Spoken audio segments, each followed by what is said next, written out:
Narada and the Wives of Sri Krishna, Skanda 10, Chapter 69. What a wonder that Sri Krishna married 16,000 girls all at once and at the same time, with but one body. So thought Narada, and he came to see things with his own eyes at Dwaraka. He entered one of the rooms and found Krishna seated with one of the girls. Krishna washed the feet of Narada and sprinkled the water over his body. The rishi entered another room. Krishna was playing at dice with one of his wives and with Uddhava. He entered another room and found Krishna was taking care of his children.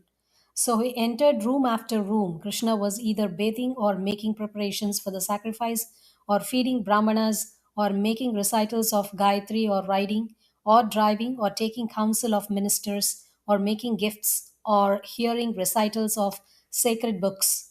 He was in one place following dharma, in one artha, and in another kama. Narada smiled and said, O Lord of Yoga, I know the yogic Maya by service at thy feet, as it is manifest in me, though hard of perception by those that are themselves under the influence of Maya. Now permit me to roam about the lokas, filled with thy glory, singing thy deeds, which purify all the worlds. Sri Krishna said, O Brahmana, I am the teacher, the maker, and the recognizer of Dharma. It is to teach people that I have resorted to all this. O son, do not be deluded. The Rajasuya and Jarasandha. Skanda 10, chapter 70 to 73. Krishna was holding council in the assembly room called Sudharma.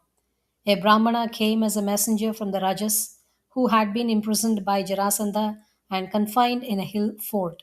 The Rajas sought their delivery from Krishna, who had defeated Jarasandha 7 times and had been defeated by him only once. Narada appeared at the time. Krishna inquired from him about the Pandavas. The rishi said, Raja Yudhishthira intends to perform the great Yagna Rajasuya in thy honor. Please give thy consent. Krishna turned towards Uddhava and asked for advice. Uddhava gauged the feelings of Narada, of Krishna, and the assembly and said, It is meet thou shouldst help thy cousin in the performance of Rajasuya Yagna, and also that thou shouldst protect the Rajas that seek relief from thee. Kings all round will have to be conquered at the Rajasuya sacrifice. The defeat of Jarasandha will follow as a matter of course. Thus shall we see the fulfillment of our great desire, and the liberation of the Rajas shall rebound to thy glory. Both ends will be served in this way. But Jarasandha is very powerful.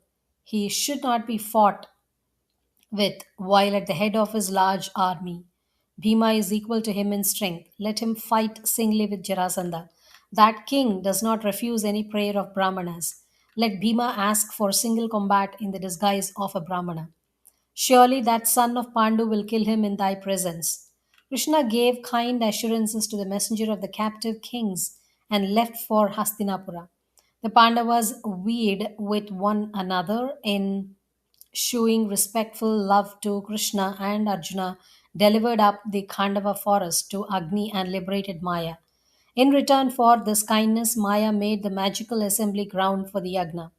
All the kings were brought under submission by Bhima, Arjuna, Nakula, Sahadeva, and the allied kings except Jarasandha. Bhima, Arjuna, and Krishna went to the seat of Jarasandha in the disguise of Brahmanas. They begged hospitality from the king. King Jarasandha concluded from their voice, their shape, and from the arrow marks on their hands that they were Kshatriyas. He also thought they were his acquaintances. These are Kshatriyas, though they wear the marks of Brahmanas. I will give them what they ask, even though it be my own self. So difficult to part with. He is not the pure glory of Bali spread in all directions, though he was deprived of his lordly powers by Vishnu in the disguise of a Brahmana. Vishnu wanted to restore the lordship of the Triloki to India. Bali knew the Brahmana in disguise to be Vishnu. He still made over the Triloki to him, even against the protests of his guru Shukra.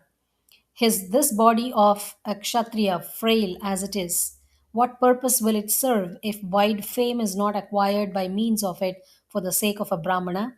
Turning to Krishna, Arjuna, and Bhima, Jarasandha said, O Brahmanas, ask what you wish for. Even if it be my own head, I shall give it to you.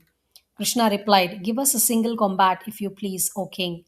We are Kshatriyas and have come for fight. We desire nothing else." This is Bhima.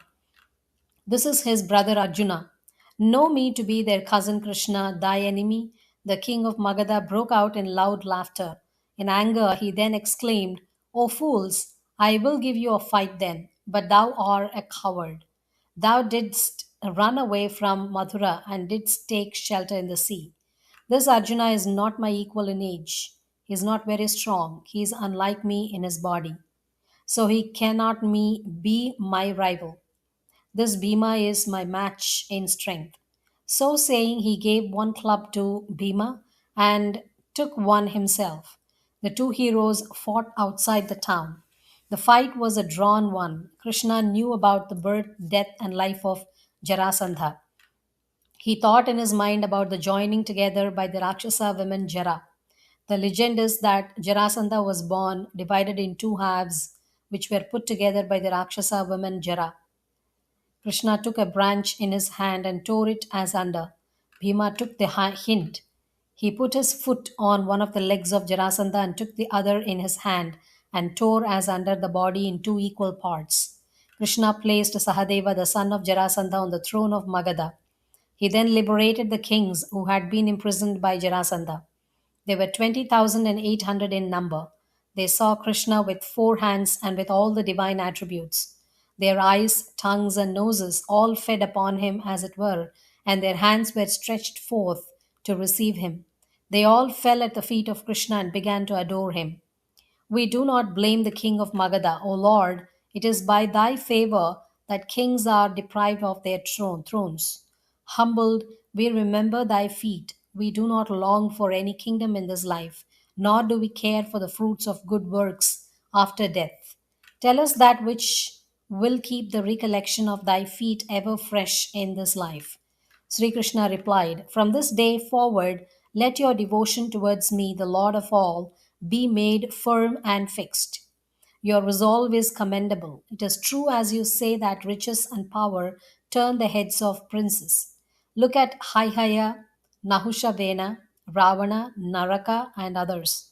Though kings of devas, daityas, and men, they came down from their lofty position through pride, knowing as you do that the body and all other things that have a beginning have also an end. You should worship me, perform sacrifices, and duly protect your subjects, indifferent to good and bad things alike. Fix your minds completely on me, and you shall attain me in the end." Krishna made arrangements for their comfort. At his bidding, Sahadeva supplied them with kingly dresses and valuable ornaments and gave them princely treatment. Krishna sent them to their respective kingdoms. Krishna, Bhima, and Arjuna then returned to Hastinapura. Shishupala, Skanda 10, chapter 74. Yudhishthira commenced the performance of the yagna. He asked permission of Krishna to make a respectful call on the priests that were to officiate at the ceremonies. Vyasa, Bharadwaja, Sumanta, Gotama, Asita, Vasishta, Chavana, Khanva, Maitreya, and other rishis, Drona, Bhishma, Kripa, and others, Dhritarashtra with his sons, Vidura, Brahmanas, Vaishyas, and Sudras, all the kings and their subjects came to witness the yagna. The Brahmanas prepared the sacrificial ground with golden plows. They then initiated King Yudhishthira according to the Vedic rites. The Ritvik Brahmanas duly assisted at the performance of the Rajasuya. On the day of extracting Soma juice, the king duly worshipped the priests and their assistants.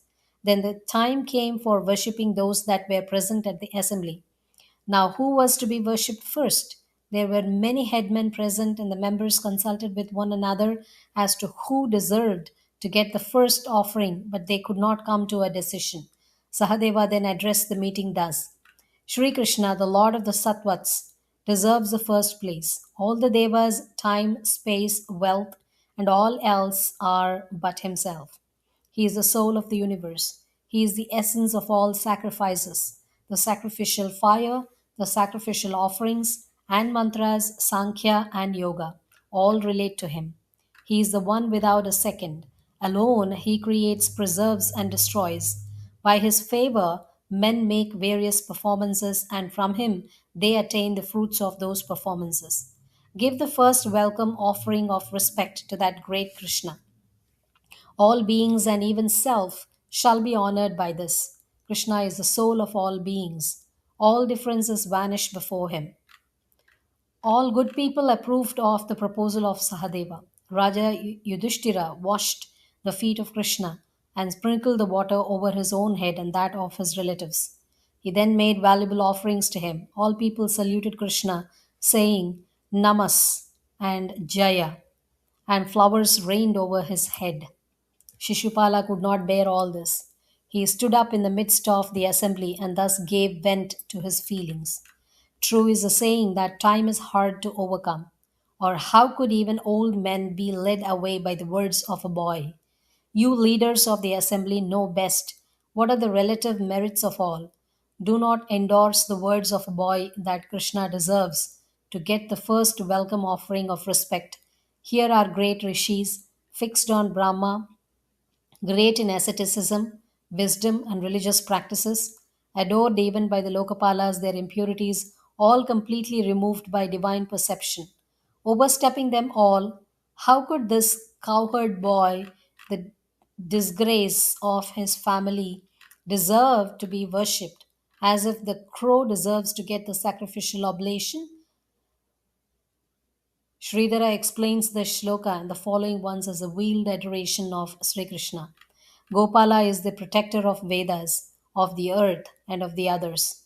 The word go means the Vedas and the earth besides cow. Kulapanshana. Kulapa plus Anshana. Kulapas are sinners. He who destroys them is Kulapanshana. Kaka may be read as compounded with another word in the sloka in the form of akaka. Kaka is the ka plus aka. Ka is happiness, aka is misery. He who has neither happiness nor misery is akaka. That is, one who has got all his desires. One who has got all his desires does not only deserve to get the purodasha, offering of the devas, but all other offerings. I do not think it is necessary to reproduce the double interpretation by Sridhara of the other shlokas, which is continued in the same strain. He has gone away from his varna, ashrama, and kula. He is outside all injunctions and duties. He follows his own will. He is void of attributes. How can he deserve to be worshipped? King Yayati cursed his line, and it is not honored by good people. His clansmen are addicted to unnecessary drinking. How can he deserve to be worshipped?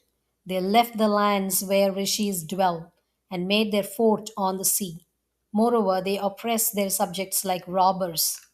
Shishupala went on his this way, and Krishna did not say a word. The lion heeds not the jackal's cry. The members of the assembly closed their ears and went away, cursing Shishupala in anger. They could not hear the calumny of Bhagavat. For he who hears the calumny of Bhagavat and of those that are devoted to him and does not leave the place goes downwards, deprived of all merits. The sons of Pandu and their allies of Matsya, Kaikaya, and Shrinjaya took up arms to kill Shishupala. Shishupala also took his shield and sword and reproved the kings on the side of Krishna. Krishna then rose up and asked his followers to desist.